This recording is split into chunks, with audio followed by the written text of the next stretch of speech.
Friends, welcome to my channel doctor Atiya.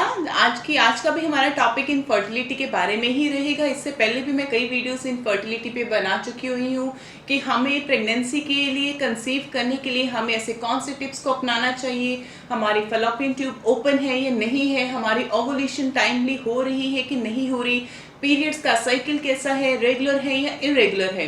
तो आज जो मैं आपके साथ डिस्कस करने जा रही हूँ, जिसमें कि मैं आपको ये बताऊंगी कि प्रेगनेंसी हमें जल्दी कंसीव करने के लिए ऐसे कौन सी एक्सरसाइजेस करनी चाहिए आफ्टर रिलेशंस मेंटेन करने के बाद, जिससे कि हमारा जो कंसीविंग का प्रोसेस है वो बहुत ज़्यादा स्पीड से हो सके।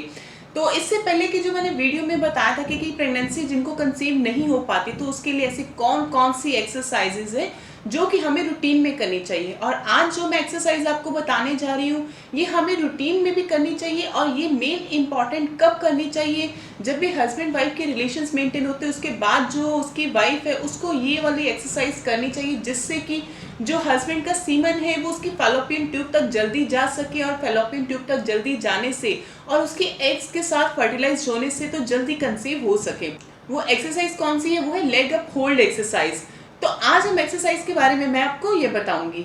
और इसी तरह एक्सरसाइज के बारे में डिटेल्स में जानने के लिए अगर आप जानना चाहते हैं कि हमें किस टाइम पे करनी चाहिए, कौन से टाइम पीरियड में ये ज़्यादा इफेक्टिव है तो कौन से टाइम पीरियड में नहीं इफेक्टिव, तो इसको जानने के लिए हमारे वीडियो को अंत तक देखें। अगर आप हमारे चैनल पर अभी नए हैं तो नीचे दिए गए चैनल को हमें सब्सक्राइब करें और इसे लाइक करें, और हो सके इसको ज़्यादा से ज़्यादा शेयर भी करें कि जिससे कि हम ज़्यादा सारी पब्लिक में अपनी वीडियोस को दिखा सके, जिससे कि हमें आयुर्वेदिक के जरिए ही हमें प्रेगनेंसी जैसी प्रॉब्लम को, जो जिन्हें कंसीव नहीं हो पा रहा, जिनको इनफर्टिलिटी की प्रॉब्लम है, तो वो हम आयुर्वेदिक के जरिए ही उनको ट्रीटमेंट दे सके और हमें किसी भी तरह की कोई भी सर्जरी करवाने की जरूरत ना पड़े। तो आइए जानते हैं इसके बारे में। सबसे पहले, प्रेगनेंसी ना होने के ऐसे कौन कौन से रीजंस है कि कंसीव क्यों नहीं हो पाता। लेग अप होल्ड एक्सरसाइज तो हमें करनी है, बट हमें किस कंडीशंस में करनी चाहिए, बट उससे पहले हमें प्रिकॉशनली ऐसी कौन कौन सी चीजें हैं, जो कि रीजंस कौन से हैं जिससे कि हमें सबसे पहले प्राइमरी ट्रीटमेंट उसको देना चाहिए। देखिए, अगर पेशेंट्स का पीरियड साइकिल इरेगुलर है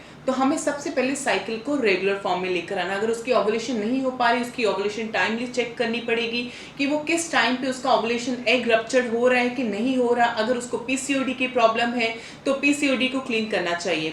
तो जो लेग अप होल्ड जो मैंने आपको एक्सरसाइज बताई है, ये मोस्ट प्रोबेबली पेशेंट्स को कब करनी चाहिए?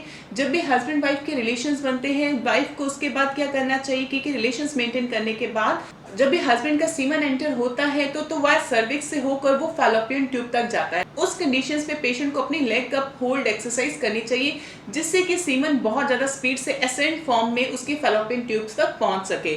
और जरूरी नहीं कि लेग अप होल्ड सर्जरी आपको इसी कंडीशंस में ही आपको हेल्प करती है। ये आपकी किसी भी तरह की लोअर पार्ट पे किसी भी तरह की कोई स्वेलिंग है, उस चीज में आपको हेल्प करती है। अगर आपको वेरिकोज वेन की प्रॉब्लम है तो उसमें भी आपकी इंप्रूवमेंट करेगी। किसी तरह का कोई ब्लड सर्कुलेशन को इतना इंप्रूव कर देगा जिससे कि यूट्रस और ओवरीज की फर्टिलिटी को बहुत ज्यादा बूस्ट कर देता है, जिससे कि आपका कंसीविंग पावर बहुत ज्यादा स्पीड से फास्ट हो जाता है। तो कंसीविंग होने में भी कोई भी किसी भी तरह की कोई मुश्किल नहीं आती। इसके बाद अगर पेशेंट्स को ये फीमेल्स को हमने बताया कि एक्सरसाइज करनी है, मेल्स भी इस चीज को रिपीट कर सकते हैं। किस रीजन में? देखिए, अगर पेशेंट्स का, अगर हस्बैंड का उसका सीमन काउंट में किसी तरह की कोई गड़बड़ी है, हम लोग मोस्ट प्रोबेबली टेस्ट करवाते हैं हस्बैंड का भी। जरूरी नहीं कि हमें वाइफ का ही टेस्ट करवाना, उसमें ट्यूब्स चेक करवाना, सोनोग्राफी करवाना, ब्लड रिपोर्ट्स करवाना, मे बी मेल इनफर्टिलिटी भी हो सकते हैं। और आज के टाइम पे male infertility and female infertility 1:1 की रेशियो में चल रही है। तो मेल्स में भी उतने ही प्रॉब्लम्स आ रही है जितनी कि फीमेल्स में आ रही है। May be due to stress हो सकता है, हमारी डाइटरी इंटेक प्रॉपर ना होने के कारण, कई इन्वायरमेंटल फैक्टर्स होते हैं, हार्मोनल सिस्टम इम्बैलेंस्ड हो जाते हैं। तो उस कंडीशंस में हमें मेल्स को भी ये leg up hold exercise advice करनी चाहिए। इससे क्या होता है, एक तो उनका स्पर्म काउंट भी अच्छा होना शुरू हो जाता है और उनके स्पर्म्स की मोटिलिटी भी अच्छी होनी शुरू हो जाती है। कभी कभार हम लोग टेस्ट करवाते हैं पेशेंट्स का तो उसका काउंट तो परफेक्टली बहुत अच्छा आता है, बट उसकी मोटिलिटी अच्छी नहीं होती, उसमें एक्टिव सेल्स अच्छे नहीं होते, डेड सेल्स ज़्यादा होते हैं, पस सेल्स ज़्यादा होते हैं। तो उस कंडीशंस में हमें पेशेंट्स को मेडिसिन के साथ साथ उसको ये लेग अप होल्ड एक्सरसाइज भी एडवाइस करनी चाहिए, और उससे कि उसका ये काउंट में भी इंप्रूवमेंट आनी शुरू हो जाती है और प्लस उसकी मोटिलिटी भी अच्छी होनी शुरू हो जाती है। और कुछ केसेस में क्या रहता है कि पेशेंट्स को कंसीव ना होने के कोई और भी रीजंस हो सकते हैं, जैसे कि अगर उसकी यूट्रस की पोजीशन रेट्रोवर्टेड हो, देखिए बेसिकली जो यूट्रस की पोजीशंस नॉर्मली जो सभी पेशेंट्स में पाई जाती है एंटीवर्टेड होते हैं। अगर आप भी अपना यूट्रस की पोजीशन चेक करना चाहते हैं तो आप अपनी अल्ट्रासोनोग्राफी करवा सकते हैं, जिससे कि आपको भी क्लियर होगी कि आपका यूट्रस की एग्जैक्ट पोजीशन क्या है, एंटीवर्टेड है या रेट्रोवर्टेड है। और एंटीवर्टेड में क्या होता है कि जो सर्विक्स का मुख होता है वो बिल्कुल यूट्रस के पास होता है, जिससे कि कंसीव जल्दी हो जाता है। रेट्रोवर्टेड पोजीशंस में थोड़ी सी दिक्कतें आनी शुरू हो जाती हैं, जिससे कि कंसीविंग में टाइम लग जाता है। बिकॉज ये रेट्रोवर्टेड होती क्यों है, या बाय बर्थ भी हो सकती है, मे बी अनदर कोई रीजन या कुछ ऐसा कॉज हो गया हो जिसके कारण उसकी ये पोजीशन चेंज हो गई हो। मे बी पेशेंट पीआईडी की प्रॉब्लम रहती हो, यानी कि पैल्विक इन्फ्लामेटरी डिजीज हुई हो, उसको लोअर एब्डोमेन पेन रहती है, हैवीनेस रहती है, या मे बी वेजाइनल डिस्चार्ज रहता है, लिकोरिया की प्रॉब्लम रहती है, या किसी तरह की उसने एब्डोमिनल सर्जरी ली है जिसके कारण उसका रेट्रोवर्टेड पोजीशन होनी शुरू हो जाती है। और मे बी यूट्रस में किसी तरह का कोई फाइब्रिड होने के कारण भी रेट्रोवर्टेड पोजीशन हो जाती है, या सम टाइम एंडोमेट्रियोसिस की कंडीशंस हो जाती है जिसमें कि रेट्रोवर्टेड पोजीशन आ जाती है, जिससे कि कंसीविंग जल्दी नहीं हो पाता। तो पेशेंट्स उस कंडीशंस में काफ़ी ज़्यादा स्ट्रेस्ड होना शुरू हो जाते हैं कि कंसीव नहीं हो रहा, मे बी कोई अनदर कोई और प्रॉब्लम हो गई है, या हम लोग कंसीव कर ही नहीं पाते। तो उससे पहले कि ये सब चीज़ें हमें ज़्यादा स्ट्रेस लेने के पहले हमारा डायग्नोज एग्जैक्टली हो जाना चाहिए कि एग्जैक्ट रीज़न है क्या। हम लोग विदाउट डायग्नोज हम ट्रीटमेंट पे ट्रीटमेंट देते रहते हैं, हार्मोन्स पे डाल देते हैं पेशेंट्स को, कई तरह की मेडिकेशंस पे डाल देते हैं, जिससे कि उनका सिस्टम और ज़्यादा डिस्टर्ब होना शुरू हो जाता है। यानी कि स्ट्रेस के बारे में मैंने इससे पहले की वीडियो में भी आपको बताया कि स्ट्रेस हमारा बहुत ज़्यादा ऐसा एक पार्ट हो जाता है बॉडी में जो कि हमारे हार्मोन सिस्टम को डिस्टर्ब कर देता है और कंसीविंग में प्रॉब्लम क्रिएट करता है। और इसी तरह से जो डिस्चार्ज की जो मैं प्रॉब्लम बता रही थी वेजाइनल डिस्चार्ज की, तो ये भी एक बहुत इंपॉर्टेंट रोल प्ले करता है जिससे कि कंसीव नहीं हो पाता।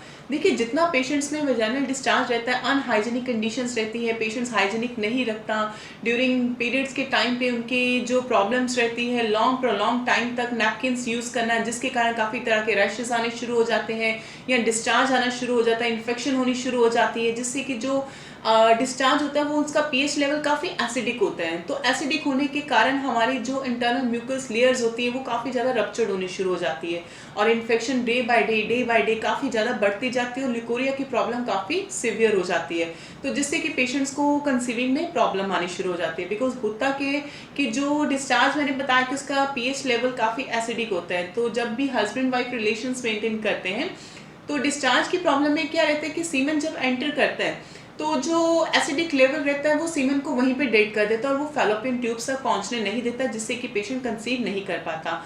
तो इस कंडीशंस पे पेशेंट्स को क्या चाहिए, अपनी हाइजीनिक कंडीशंस मेंटेन करके रखनी चाहिए। जितनी वो साफ सफाई रखेगा, पब्लिक टॉयलेट्स कम यूज़ करें, साफ सफाई रखें, napkins time to time change करते रहें, जिससे कि पेशेंट्स जल्दी ज़्यादा कंसीव कर सके और इनफर्टिलिटी की प्रॉब्लम उन तक नहीं आ सकती। तो ये था मेरा आज का टॉपिक है कि हमें हाइजीनिक कंडीशंस कैसे मेंटेन करके रखनी चाहिए, और हमारी जो इनफर्टिलिटी है उसको जल्दी कंसीव करने के लिए कुछ एक्सरसाइज जो मेन बताइए, लेग अप होल्ड एक्सरसाइज, इसको करना चाहिए। अगर आपका भी किसी भी तरह का कोई भी क्वेश्चन है या आप भी इस चीज़ से कुछ प्रॉब्लम में सफ़र कर रहे हैं तो नीचे दिए गए नंबर पर आप मेरे साथ अपॉइंटमेंट फिक्स कर सकते हैं और अपना ट्रीटमेंट बहुत अच्छे वे से करवा भी सकते हैं, और वो भी आयुर्वेदा के जरिए। और इसमें हम आपको बहुत सारी गाइडलाइंस भी देंगे, सब चीज़ ट्रीटमेंट भी देंगे, एक्सरसाइज भी बताएंगे, कुछ डाइट इंटेक भी बताएंगे। तो ये सब सारा प्रोसेस रहता है। तो अगर आपको वीडियो हमारी अच्छी लगी हो तो नीचे हमारे चैनल को सब्सक्राइब भी करें और वीडियो को लाइक भी करें। Thank you.